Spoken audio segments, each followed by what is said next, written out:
जो लोग फर्जी लिखाते हैं उनका सामाजिक बहिष्कार होना चाहिए। पद पत्र उनसे भरा जाता कि मैं ईमानदारी के साथ काम करूंगा, नहीं पद का दुरुपयोग नहीं करूंगा। आप अनुसूचित जाति अनुसूचित जनजाति आयोग के अध्यक्ष जी हैं।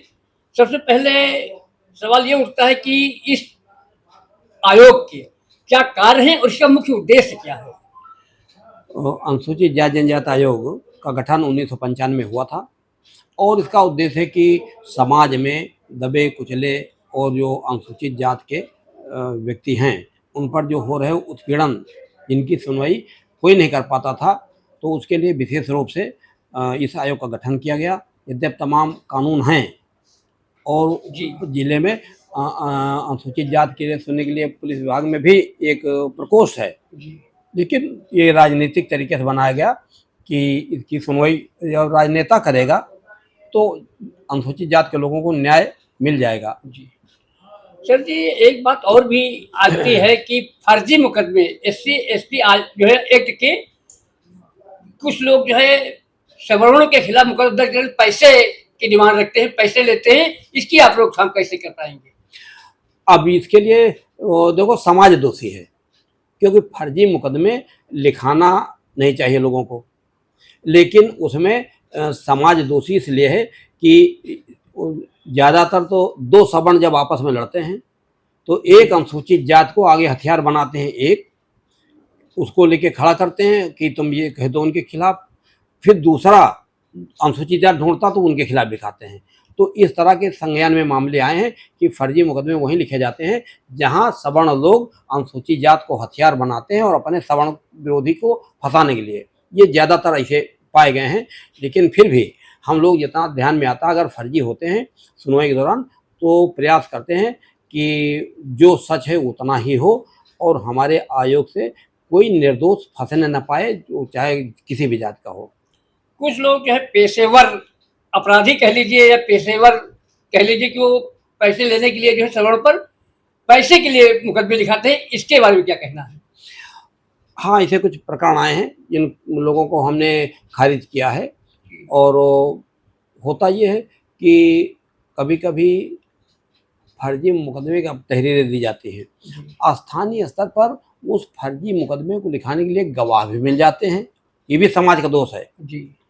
है फर्जी लेकिन 4 आदमी चले गए वहाँ तक, एफिडेविट लगा दिया कि ये घटना सत्य है और पुलिस उसे मान भी लेती है।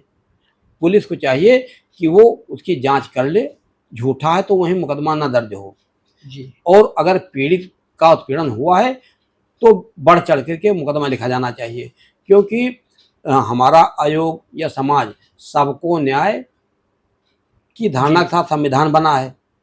संविधान में आरक्षण दिया गया, अनुसूचित जाति का एक प्रावधान किया गया कि उत्पीड़न रोका जाए, लेकिन कहीं नहीं लिखा कि फर्जी भी फंसाए जाएं। तो न्याय की बात संविधान करता है, न्याय की बात हम लोग करते हैं। तो ये फर्जी लिखे जाते हैं और उसका कानून में कोई उपाय नहीं है, केवल समाज बहिष्कार करे कि तुम फर्जी लोगों को फंसाते हो। सर जी, आपने कुछ अपने कार्यकाल में आयोग के लिए कुछ नया क्या किया है, इसके बारे में कुछ जानकारी दीजिए। आयोग का गठन 95 में हुआ है और हम 95 से 2024 में हम बैठाए गए, लगभग 29 साल के बाद हम आयोग में आए। तो हमसे पहले लगभग 29 साल तक यह आयोग पीड़ितों की समस्याएं 1 महीने में 2 बार सुनते थे। एक सोमवार सुनते थे, एक सोमवार छोड़ते थे, अगला फिर सुनते थे, 1 महीने में 2 बार सुनते थे। इस तरह से 1 साल में 24 बार सुनवाई होती थी उनकी। तो जब हम बैठे तो देखा कि इतना बड़ा प्रदेश है और लोगों की समस्याएं बहुत हैं, तो स्वाभाविक रूप से जब समस्या ज़्यादा होगी तो लोग आयोग में आते हैं और आयोग में आते हैं तो न्याय की अपेक्षा करते हैं। तो यहाँ भीड़ देख करके हमने जो सुनवाई महीने में 2 करते थे, हमने हफ्ते में 2 सुनवाई शुरू कर दिया। हफ्ते में 2 शुरू कर दिया, बहुत बड़ा इतिहास है। तो इस तरह से जब हम हफ्ते में 2 सुने तो महीने में मतलब हम 4 गुना हमने काम किया। हम 8 किया और वो 1 साल में 24 सुनवाई उनकी होती थी, हम 1 साल में 96 सुनवाई किया, तो 4 गुना काम किया। तो पीड़ित को न्याय जल्दी मिला और हम रोजाना सोमवार से शुक्रवार ऑफिस रहता है, हम बिना छुट्टी ले यहाँ हम रोज बैठते हैं। जी कि रोज आने वाला पीड़ित उससे हम रूबरू होते हैं और एप्लीकेशन उसकी ले लेते हैं, पढ़ लेते हैं। अगर ज़्यादा गंभीर मामला नहीं हुआ तो पुलिस अधीक्षक को, डीएम को उसकी फ़ोन से बात कर लेते हैं या पत्र लिख देते हैं।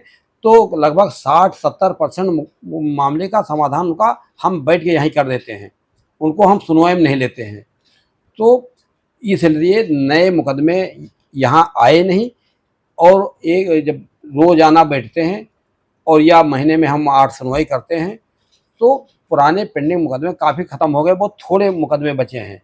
बाकी जो मुकदमे पंजीकृत थे हमने उनको निस्तारण कर दिया और नए ज़्यादा बनने नहीं दिया। तो अब मुझे लगता है कि पीड़ित का आकर्षण आयोग के प्रति विश्वास भी बढ़ा है। जी तो लोग अब संख्या बढ़ गई आने वालों की। धन्यवाद, बहुत बहुत अध्यक्ष जी, आभार। आगे क्या कुछ नया करने का आपका? आगे हमारा जो नया करने का है वो हम जिस तरह से IGRF है मुख्यमंत्री का, वैसे अपने आयोग के लिए एक हम सॉफ्टवेयर इधर लॉन्च करेंगे।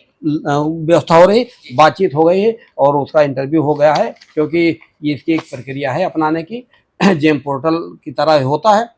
तो हमने इधर आगे वित्तीय वर्ष के लिए एक पोर्टल हमने बनवाने जा रहे हैं, जिसमें पीड़ित घर बैठे उस पोर्टल पर अपने मोबाइल से ही फॉर्म भर देगा और वो सब जगह दिखने लगेगा। हमारे आयोग में जैसे आएगा, जिस जिले का मामला, जिस विभाग से मामला होगा, हम वहाँ फॉरवर्ड कर देंगे। ये बात उसको लगातार दिखाई पड़ेगी, मेरे यहाँ की जो कार्रवाई होगी तुरंत उसको दिख जाएगी। फिर जो सरकारी विभाग की रिपोर्ट आएगी, वो रिपोर्ट भी उसको दिखेगी, हमको भी दिख जाएगी। घर बैठे वो सारा सब दिखेगा। आयोग में जो भीड़ होती है, गरीब भाड़ा किराया लगा के ठंडी गर्मी में आता है, उसको आना नहीं पड़ेगा और उसकी समस्या का समाधान घर बैठे हो जाएगा और उसको दिख जाएगा। तो ये हम एक नया करने जा रहे हैं। अध्यक्ष जी, कभी कभी ऐसा होता है कि पुलिस प्रशासन भी पीड़ित से न मिल करके जो फर्जी मुकदमे लिखाने वाले होते हैं उनसे मिल जाती है पुलिस और मुकदमा दर्ज कर देती है। ऐसे में पुलिस प्रशासन के लिए आप क्या निर्देश जारी करेंगे? नहीं देखो, ये चाहे नौकरी जब लेते हैं तो भी शपथ पत्र उनसे भरा जाता है कि मैं ईमानदारी के साथ काम करूंगा, नहीं पद का दुरुपयोग नहीं करूंगा। उसके बाद जब आपने कहा कि पुलिस ले लेती, जब लगता कि फर्जी है तो उनको वहीं पर लगाम लगानी चाहिए, क्योंकि उन्होंने नौकरी ज्वाइन करते समय एक शपथ पत्र भरा कि हम ईमानदारी से काम करेंगे, तो बेईमानी क्यों करते हैं? तो मैं समझता हूँ कि समाज की ये सामाजिक गिरावट है, व्यक्ति की जो समाज में गिरावट आई है और संस्कारों का अभाव है कि सच को सच ना कह के झूठ का समर्थन करते हैं। तो जो फर्जी मुकदमा लिखाने वाले व्यक्ति का सामाजिक बहिष्कार होना चाहिए। जब समाज बहिष्कार करेगा तो इस तरह की घटनाएं बंद हो जाएंगी, अन्यथा जब तक समाज गलत काम का संरक्षण देता रहेगा ये चीज़ें रुक नहीं पाएंगी। क्योंकि कानून बनाना एक चीज़ है, पालन करना स्थानीय लोगों का काम है। तो कार्यपालिका अपनी अपना काम करे, न्यायपालिका अपना काम करे, तो व्यवस्था देख ले। तो जब ईमानदारी के साथ सारे लोग काम करेंगे तो मुझे लगता है कि सारी समस्याओं का समाधान होगा। और जब तक ये नैतिकता का अभाव होता जाएगा तो ये सब चीज़ें बनी रहेंगी हमेशा। धन्यवाद।